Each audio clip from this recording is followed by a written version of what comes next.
Cidade Submersa, Crônica da Grande Enchente de 2020, por Farley Rocha.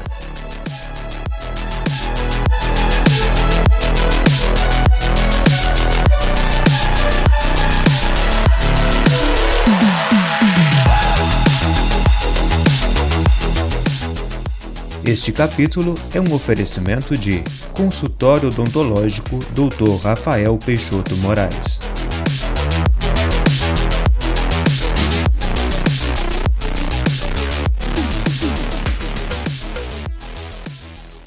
Capítulo 8.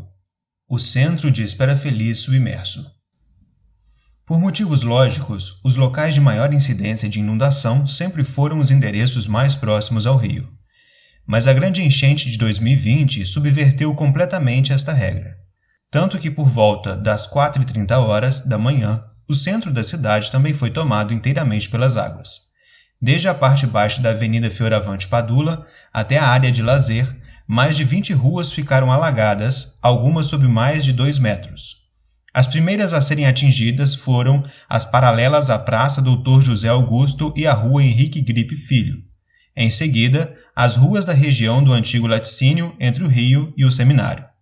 Antes do amanhecer, a Prefeitura Municipal, agências bancárias, mercados, bares, lojas, padarias e todos os pontos comerciais do calçadão e das ruas adjacentes já estavam rodeados pela água, que chegou a atingir até mesmo os primeiros degraus da longa escadaria da matriz.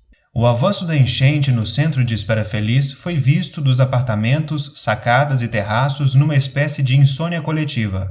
Cada janela acesa atravessou a madrugada esboçando vultos preocupados com o olhar voltado para baixo. Somados à apreensão que já sentiam mesmo seguros no alto dos prédios, vídeos e áudios que chegavam pelas redes sociais, enviados por quem estava em áreas mais críticas, geravam ainda mais aflição. Muitos que residiam desde a parte baixa da Praça da Bandeira, passando pela Rua Américo Vespúcio de Carvalho até a região da Rua Nova, fotografavam e filmavam o mesmo fluxo de enchente que chegava aos residentes das ruas próximas ao Calçadão e Seminário. Mas, ilhados, restava a todos apenas esperar, aprisionados em seus apartamentos, por mais 12 longas horas até que baixassem completamente as águas. Os pontos nunca antes inundados.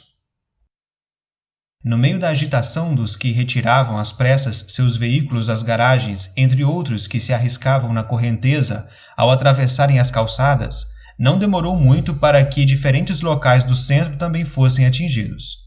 Pouco depois do amanhecer, a enchente já havia deixado sob quase 2 metros de água todas as instalações e jardins da área de lazer e das dezenas de casas e comércios ao seu redor, até bem próximo à antiga Rua Vermelha.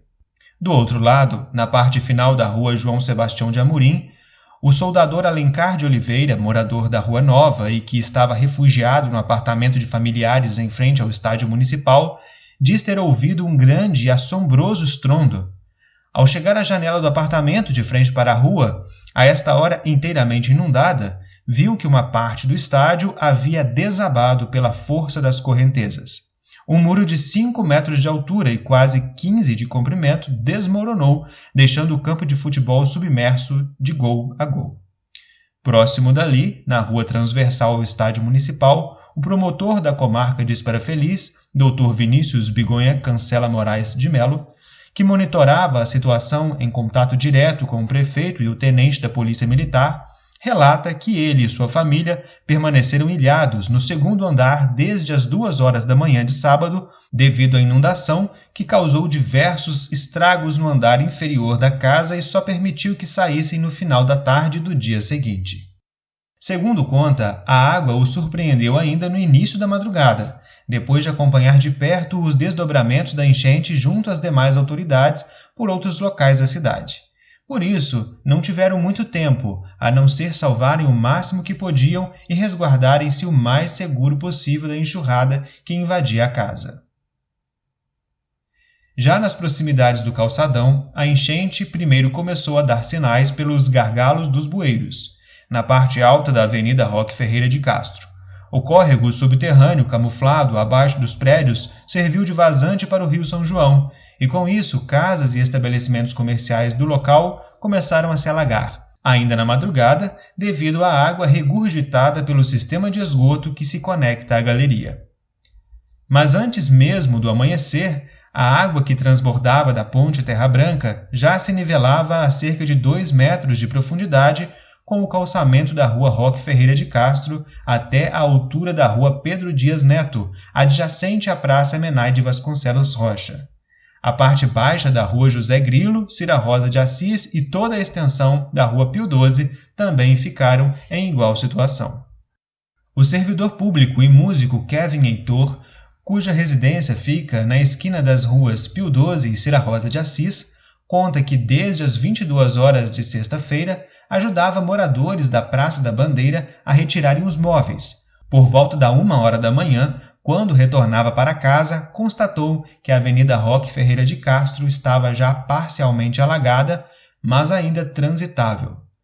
No entanto, às 2h30 foi acordado por sua namorada Yara Simichele Santos, pois a enchente já havia avançado cerca de 100 metros desde a Roque Ferreira a Pio XII, e sua casa estava prestes a ser alagada. Rapidamente, os dois retiraram o que puderam, carregando pertences e mobílias mais leves para o segundo andar do prédio ao lado de sua residência, de propriedade de sua mãe, Jusilene Moreira Amorim. Mas como aquele horário era o mesmo da chegada da cabeça d'água à cidade, não demorou muito para que sua casa ficasse sob 1,75 metro de água. Um barco na rua Pio XII. Abrigado no segundo andar do prédio da rua Pio XII, Kevin Heitor foi prestar ajuda ao casal Mariena e Marco Antônio Labate, residentes na casa do outro lado da rua. Dona Violeta, uma familiar do casal, com mais de 90 anos de idade e que estava acamada, precisava ser removida urgentemente devido à inundação que já cobria os degraus do jardim de casa. Como a situação em vários outros pontos da cidade era igualmente crítica, com muitos moradores para serem acudidos pelas equipes de resgate, Kevin decidiu atravessar a rua a nado para ajudar a senhora. Com auxílio de outros 3 homens que estavam nas proximidades, o pedreiro Bruno Viana, o fisioterapeuta Marcelo Alves e o estudante Hugo Belchior conseguiram transportar a aposentada em segurança para o segundo andar de uma edícula nos fundos da residência do casal. Enquanto isso, sua namorada Yara estava sendo resgatada por amigos de seu pai que chegaram até ela remando sobre um colchão inflável. Como a água havia subido ainda mais quando Kevin retornou à rua, tornou-se arriscado nadar de volta ao apartamento onde sua mãe estava. Mas logo que amanheceu, um voluntário que transitava pelo local num barco a remo conseguiu chegar até onde ele estava, no gradil do jardim de frente para a rua, e o transportou para longe da inundação, no único ponto seco próximo entre as ruas José Grilo e Cira Rosa de Assis. Ao relembrar o ocorrido, Kevin diz ter sido uma cena inacreditável ver um barco navegando em plena rua Pio XII. Correntezas na rua João Sebastião de Amorim. Com mais de 2/3 da área urbana de Espera Feliz já submersos, os moradores ilhados testemunhavam o grau de devastação da grande enchente através dos objetos que ela arrastava rio abaixo. Centenas de botijões de gás, sofás, geladeiras e até telhados eram vistos descendo pela superfície expandida e lamacenta do São João por entre ruas, casas e prédios. Por volta das 9h da manhã do sábado 25 de janeiro, a parte alta da rua João Sebastião de Amorim, nas imediações da Praça Pedro de Oliveira, também foi tomada pela enxurrada. Testemunhas relatam que, devido ao seu declive, a rua se transformou num curso de verdadeiras corredeiras, com fortes correntezas que ultrapassavam 60 centímetros de profundidade e ameaçavam arrastar os carros estacionados nos acostamentos, espalhando troncos, galhos, latões de lixo e bancos de madeira sobre as calçadas.